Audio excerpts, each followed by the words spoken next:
Hello everyone, welcome to another Flesh and Blood video. In this one, we're back taking a look at more heroes from the Hunted, finally with the last one to go over, Arakni Marionette, the only hero from the Hunted that isn't strictly an aggro deck. This one's a little more on the mid-range side. Arakni Marionette is a 4 intellect, 40 health, Chaos Assassin hero, just like, well, I guess not just like, because the Slippy only has 38, but Marionette has two abilities. Your attacks with stealth that are attacking a marked hero get +1, and when this hits, gain go again, as well as the ability at the beginning of your end phase, if an opponent is marked, you become a random agent of chaos. Let's split it up into both abilities. Let's talk about them separately. Marionette's first ability gives your stealth attacks strength and go again on hit if the opposing hero is marked. Obviously, that's pretty easy. I'm sure most of you know that. We have Flick Knives plus Hunter's Clave, as well as this deck is a little more based on being able to swing the Hunter's Clave. As you can see, we do have 20 cards that pitch for it in 11 blues and 9 yellows. So we can actually swing with the Clave, and we will be doing that a lot because we really want to threaten our opponent once they're marked. If they spend something to block the dagger, that's great, they still spent something. And then we can try to throw another on hit, maybe an Art of Body Desire, or even a Kiss of Death. And then we even have the possibility to just flick the Hunter's Clave to get the hit across, but we're not always doing that. We'll talk about that when we talk about the actual cards in the deck. The second ability on Arakni Marionette is becoming an agent of chaos. If you do get that mark through, you hit the dagger or you flick them, and then they block your attack, you can become a random agent of chaos. We didn't talk about these much when we talked about Slippy, because Slippy could only do it with his helmet, but since it's a mainstay for this hero, let's take a look at what they do. Arakni Black Widow, which is the first one, lets you discard an assassin card at reaction speed to give an assassin attack +3, and if it has stealth, you banish a card from their hand. Funnel Web is the same, but they banish the card from their arsenal. Orb Weaver makes your Graphian Chelicera cost 1 less to attack with, that's that stealth dagger, and an instant speed once per turn to discard an assassin card to equip a Chelicera and give your next stealth attack +3. Redback gives +3 to an assassin attack and go again for discarding an assassin card. If it has stealth, it gets go again. Tarantula makes your daggers force the opponent to lose 1 life on hit and has the reaction to discard an assassin card to give a dagger +3. And the only one who doesn't have some once per turn effect is Trapdoor, who, when you become Trapdoor, instead lets you search your deck for a card, banish it face down, and then if the card you searched for was a trap, you may play it. Notably, you don't have to search, but if you do search, you have to banish a card, even if it's a trap or not. All of them have the effect at the beginning of your end phase Return to the Brood, which just means you go back to Arakni Marionette. Overall, the best one is by far Black Widow, since it offers a card removal on hit near guaranteed. The second best being Redback because of the go again. The third being Funnel Web because it's still some card threaten. The fourth and fifth being between Orb Weaver and Tarantula, depending on what you need. If you have both daggers up, Tarantula is better. If you are missing a dagger, Orb Weaver is better. And then I'd rank Trapdoor 6th, but we still do play some traps for him because sometimes it is right to use your helmet to turn into this guy just to get an extra defense reaction. Overall, I do like this mechanic, and I think it's really cool. It's something to do with marking that to differentiate Arakni from the Draconic heroes. And since this mechanic is limited to only Arakni, since this is an Arakni spec, even though any Arakni can play it, even Huntsman, I think is really, really interesting. So I do really like this mechanic that they made. Other than that, though, I think the actual first effect is probably the best effect on the card, because that extra damage and threatening go again is just so insane for what the deck actually does. We talked a little while about Arakni Marionette, so let's just quickly go through the equipment because we've talked about these cards before on this channel already. Very simple. Hunter's Clave is just the best dagger. It has an on-hit to mark, it has the piercing, it only costs 2, which I guess most of them cost 2. But it has everything you want. It threatens a very powerful on-hit for the deck, so you need to play at least one of it. You don't need 2 of it. You could play the Mark of the Huntsman instead, the common dagger, but it is better if you have 2 Hunter's Clave in this deck, since you will have some turns where you are swinging with both daggers. Mask of Deceit is the best helmet option, in my opinion, because you just get the utility of being able to become whatever Arakni form that you need. Of course, yes, you won't get to choose if the opponent's not marked, but you can generally end your turns with a marking effect almost all the time. And on turns that you need it, you could always just flick a dagger to hopefully guarantee that they're marked if they block something and the attack won't hit. We play Tunic because we do have some 1-cost cards in this deck that we do sometimes have to use the Tunic on, but also it helps us play CNCs and it helps us just swing with the second dagger if we need to off of just 1 blue. Flick Knives is here because this card's kind of just goated. There's not really anything to say. We talked about it so much in older videos, well, like videos from last week with Syndra and also not Solitary Confinement. I guess technically yes, but Slippy. Flick Knives is just such a good card for these Assassin and Ninja decks at this point. Because of new additions to Ninja, but sort of always for Assassin.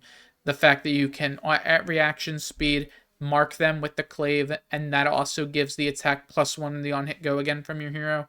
It's just really good. And then finally, Snapdragon Scalers, because they're just way more consistent than Black Tech Whispers at giving something go again, and this deck isn't like Slippy, where you have it guaranteed every turn. You actually have to work for it. So Snapdragon Scalers are really nice there. Now let's move on to the main deck. This main deck is a little tight, but there are variations that are made. There are 2 main versions of Arakni Marionette that you will see. One is a more redline version, very similar to how Slippy plays, where you're just trying to be as aggressive as possible with your disruption and your on-hits. But this one's a little slower. I didn't want to show the other list because I felt it was very similar to Slippy. And, you know, if there are different heroes. It's not like they're the same hero.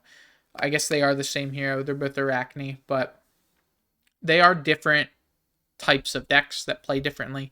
And even though that other list is very aggressive, like Slippy, it plays very different from Slippy still, because of how the deck has to play out. But personally, I wanted to show this slower list because I think it's a little better and I like it a bit more. So the main thing to note here is your stealth attacks. Same thing as Slippy, but we do play them a little differently. We do have some of the same cards. Art of Desire Body is still just a really good tool that can maybe replace an arsenal. Backstab's really potent here because if we flick a Hunter's Clave, we get the pump from the Marionette, which means we can pump over that 1 if they block with 1 card and they can't do a react to stop us. Kiss of Death is still here because we can still flick it, but we're just not on any of the spikes or the toxicities to support it. It's just here for extra damage.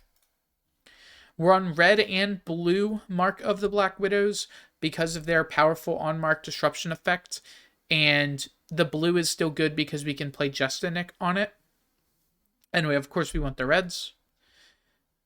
And then for our blue stealth attacks, we're still on the Bonds of Agony and the Persuasive Prognosis, but we're also on 2 blue Reaper's Call for another instant speed effect to mark the opposing hero. These are stealth cards that we see in the other deck, not Reaper's Call and not blue Mark of the Black Widow, but you'll see all the other ones in the other Arakni. Where they do differentiate, though, is some of their supporting cards. Of course, we still see Pain in the Backside, which is in both lists, But we do see cards in this list like Up Sticks and Run. Up Sticks and Run is a card that Solitary, or that, I keep saying Solitary Confinement, but they're the same hero card pretty much. That Slippy can't really play Up Sticks and Run because they don't play many blues. This deck is a perfect one to include Up Sticks and Run. Because we're on 11 blues, we can easily pay for it. It's the main way we want to be getting back our Hunter's Clave. We can have a turn where we flick it, and then later we can keep a 3-card hand of, say, blue Up Sticks, Leave No Witness, and then go pitch the blue for Up Sticks into the Dagger Swing into a Leave No Witness. So that's a powerful 9 attack turn, threatening their arsenal.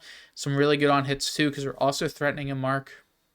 And if they block the Leave No Witness and took the mark, we do get to become a Random Agent of Chaos. So Up Sticks gets a lot of nice utility in this deck. We're also on Stains of the Redback because it's an effect that we can make free with our Flick Knives, but it's also a good effect we can use with our Tunic if need be. And it's a constant go again effect that's always threatening our opponent if we show them one. Because unlike Slippy, where Slippy just gets the first attack guaranteed go again, because we don't, having something like Stains of Redback can be really good if our opponent overblocks and we can never pump over to get our on hit, since it gives guaranteed go again. As well as if we have a turn where we don't want to mark them, say we just use Tunic to, or we didn't mark them yet, say we have Tunic up, we can just play the Stains of Redback, still get the go again, and still keep going, which is really good. Other reacts, so we of course still have Razor's Edge, just because it's a 0 for 3 pump on stealth attacks. Tarantula Toxin, still really good at the Kiss of Death, really good with all your other stealth attacks, letting them get through. We're on Savor Bloodshed because, even though not specifically for Kiss of Death, but because we're more of a dagger deck here than we are in Slippy, so we do get the draw effect from Savor Bloodshed a little more, as well as we like actually pumping up the dagger. Of course, we're on the Take Up the Mantle because of just how good this card is, especially since this deck is more about marking than Slippy is. And of course, we're on the 3 Yellow Shred, just so we can lower their card's defense even more. The last things we haven't talked about yet, I did mention a little bit. Justin Nick is here because we are on a good amount of blues. Good with Mark the Black Widow, Bonds of Agony, Persuasive Prognosis. Pretty simple stuff. I guess Reaper's Call if we need to. Just 3 Justin Nicks, very powerful in this deck. This is one you won't see very often in Slippy because they're not on too many of those 1 power things, at least not at 3. 3 CNC. This can be replaced with another disruptive piece. If you do replace it with another disruptive card, though, I would recommend putting it in the sideboard and to have more room in main board for things like your other D-Reacts, like your Sink or your Shelter. Because CNC is, I think, the only one powerful enough right now to see main board play, especially in this deck, which punishes the opponent for bringing in defense reactions that they would want to bring in for your breakpoints. But again, if you don't have CNC, you can play any of the obvious replacements. Any of the 2 for 6s work. Erase Face, and actually Erase Face right now isn't the best because it's more assassins, but you can still hit the Draconic. No, Erase Face is good. You can still hit the Draconic decks. You still see those Lightning decks running around. And then as well as Weakest Link is just still as potent as ever versus all of the other aggro decks that aren't Draconic. Then anything else we haven't talked about? Codex, of course. 3 Codex is just an auto include in any Assassin deck ever. Sadly, Assassin has sort of the biggest price pool there is, mainly because of this card itself, but it's just the Assassin way. And then I don't think I talked about it, but we are on 3 Pain in the backside because it's a guaranteed go again effect that has an on hit to mark them, which can help us with our hero ability. Finally, let's take a look at the inventory. Starting with the equipment, we are on Widow Back, Abdomen, Widow Veil, Respirator, and Widow Veil Crawler. These are the head, chest, and legs of the Assassin AB Spellvoid equipment. We're on these specifically because we want 2 daggers. We don't want to bring a lantern and a dagger, and we still want our Flick Knives into every matchup.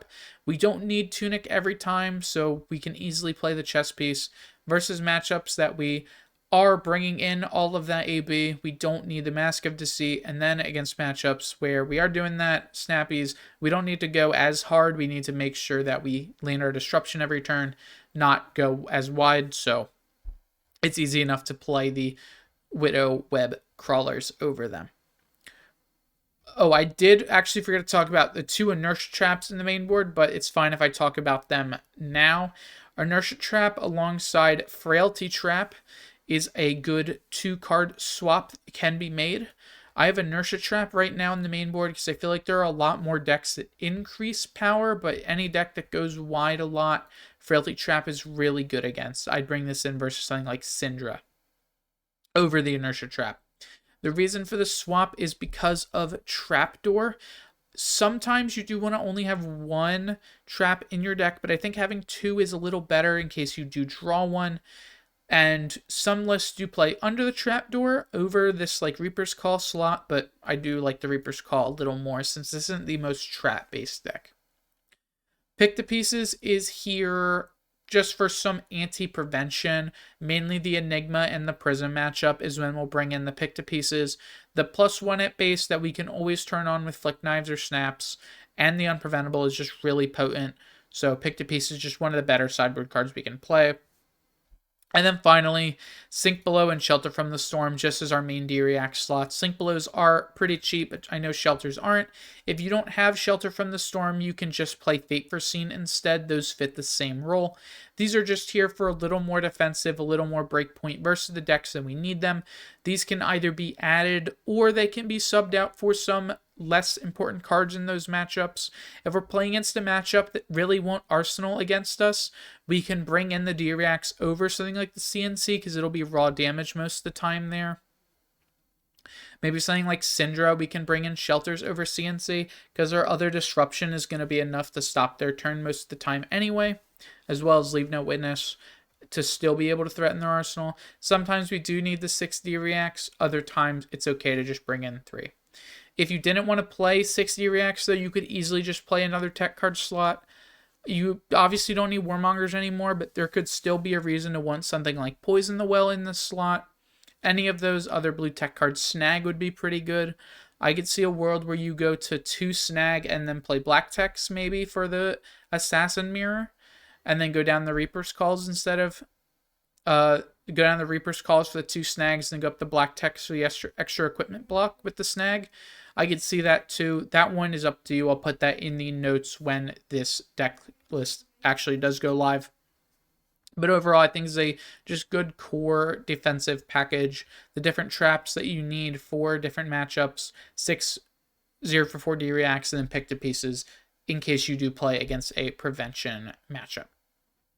But overall, I think that Arakni Marionette is pretty good. I don't think they're showing as good results as Slippy is, which is a little surprising. I think Marionette would have been a little better in this format, but I guess the aggro decks right now are reigning pretty supreme. And I know this was another fast, or I guess I wouldn't say another fast video, but I think this was a pretty fast video. I can't see the timer on how long the recording has been going, but I did talk pretty fast here. So sorry if you missed anything. You could always just go back and watch it again, give me more watch time on the video. But thank you for watching the video if you did make it to this point. I will make sure the notes are on the notes part of this deck list when it actually goes live. And next week, we get to take a look at some heroes that aren't from the Hunted. Not sure which one we're going to do first.